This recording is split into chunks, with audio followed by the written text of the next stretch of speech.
Monsieur le Président de la République, Monsieur le Président du Conseil exécutif, Mesdames les ministres, Monsieur le ministre, cher Jean-Michel, chers collègues, Mesdames et Messieurs les élus et responsables politiques, socio-économiques, administratifs, Mesdames et Messieurs,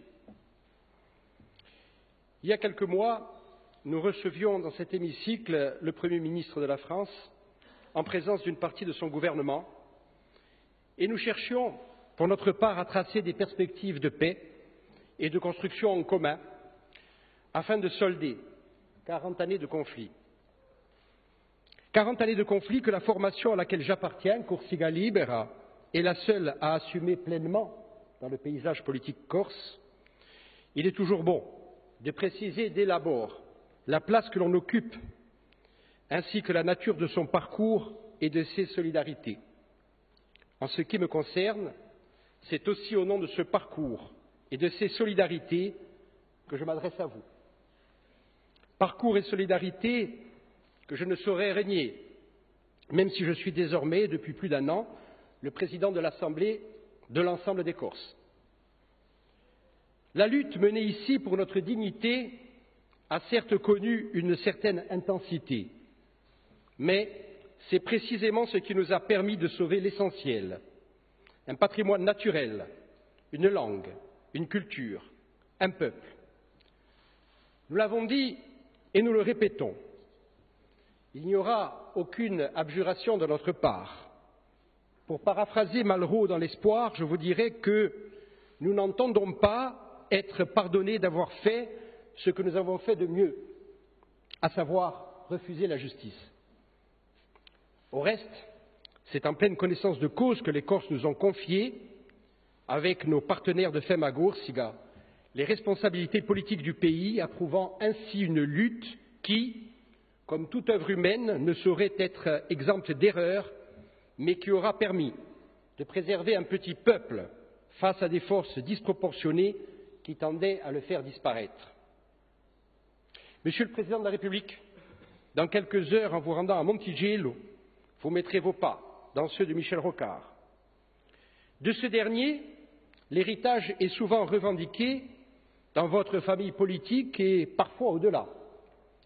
Mais s'agissant de Michel Rocard, on ne peut reprendre les mots du poète René Char, notre héritage n'est précédé d'aucun testament. Car le testament politique de Michel Rocard existe et il est très clair. Sur tous les sujets importants, Michel Rocard a parlé, écrit, agi. Dans sa lettre aux générations futures, publiée en 2015 et constituant l'un de ses derniers codicilles, il pourfend la théorie du monétarisme dans sa course effrénée au profit et n'hésite pas à qualifier Milton Friedman de criminel contre l'humanité, expression revenue récemment au premier rang de l'actualité. À ce propos, dans le même ouvrage, Michel Rocard rappelle l'ancienneté et la permanence de son engagement anticolonialiste.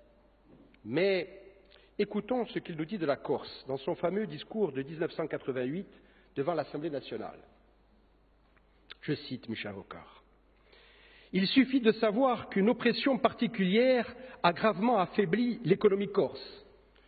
Lorsque l'histoire a un tel visage, il faut soit beaucoup d'inconscience, soit beaucoup d'indécence pour dire seulement aux Corses « assez errez maintenant, soyez calmes et respectez les lois de la République. Vous bénéficierez alors pleinement de leur générosité. » Ce que nous demandons, Monsieur le Président de la République, c'est que ces paroles prononcées au nom de la France devant sa représentation nationale par un Premier ministre en exercice ne demeurent pas lettre morte, mais que toutes les conséquences en soient tirées. Michel Rocard avait voulu que le peuple corse soit reconnu. Le Parlement l'avait suivi. Vous aviez vous-même, Monsieur le Président de la République, voté cette reconnaissance en tant que député. Et c'est le Conseil constitutionnel, organe dépourvu de légitimité démocratique, qui en a décidé autrement. Michel Rocard, artisan de la paix en Nouvelle-Calédonie, voulait également un processus de règlement de la question corse et s'était explicitement engagé en ce sens. Ce que nous demandons, Monsieur le Président de la République, c'est que les engagements souscrits par Michel Rocard au nom de la France soient respectés. Quittons un instant Michel Rocard pour évoquer d'autres engagements pris au nom de la France par un autre gouvernement. Il y a 15 ans, 4 ministres, conduits par M. Raffarin, alors chef du gouvernement, se trouvaient à la préfecture d'Ajaccio, devant la presse et l'ensemble des élus insulaires, et promettaient solennellement le transfèrement dans l'île de tous les condamnés politiques corses. 15 ans plus tard, le constat s'impose à l'évidence, cette promesse a été reniée. Ce que nous demandons, Monsieur le Président de la République, c'est, une fois encore, que les engagements pris au nom de la France soient honorés. Partout où nous tournons notre regard, le chaos menace. Le sud de la Méditerranée est secoué de convulsions politiques préoccupantes, là où la guerre ne s'est pas encore imposée. Notre voisine immédiate, l'Italie, pays de vieille civilisation, est sortie du berlusconisme pour se laisser tenter par le populisme du mouvement Cinque Stelle.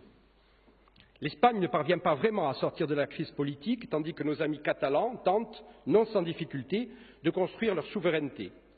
Quant à la France, elle semble occupée à une singulière campagne présidentielle. Je n'insisterai pas davantage, Monsieur le Président de la République, de crainte de manquer aux lois de l'hospitalité. Et je n'ai pas évoqué la crise européenne, le Brexit ou la situation américaine, notre environnement immédiat nous causant suffisamment de sujets de préoccupation. Dans un tel contexte, la Corse, cela pourrait sembler paradoxal à certains observateurs, la Corse, disais-je, depuis un an, apparaît presque comme un îlot de stabilité. Il y a bientôt 3 ans, le Front de libération nationale de la Corse annonçait sa sortie de la clandestinité. Depuis lors, aucun événement n'est venu contredire cette déclaration. Quelque temps plus tard, l'accession des nationalistes aux responsabilités politiques est venue consolider cet apaisement.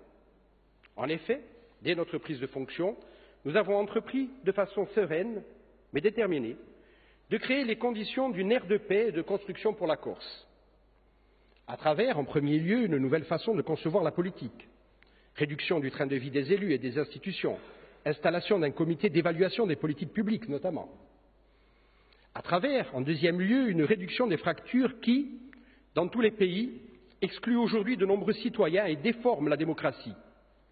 Lutte contre la fracture territoriale urbain-rural par une nouvelle politique d'aménagement du territoire, concrétisée par l'installation d'un comité de massif inactif depuis 1985. Lutte contre la fracture entre classes d'âge par la création d'une assemblée corse des jeunes, d'une part, par des mesures fortes en faveur des retraités, d'autre part. À travers, en troisième lieu, une action en matière économique et sociale. Règlement du problème des transports maritimes, qui a gravement pénalisé la Corse durant des décennies. Rédaction d'une charte en faveur de l'emploi local, mesure que vous avez vous-même, Monsieur le Président de la République, validée sous d'autres cieux. Enfin, élaboration d'un statut fiscal et social, démarche apparaissant comme la première priorité des Corses, si l'on en croit un sondage publié il y a seulement quelques heures.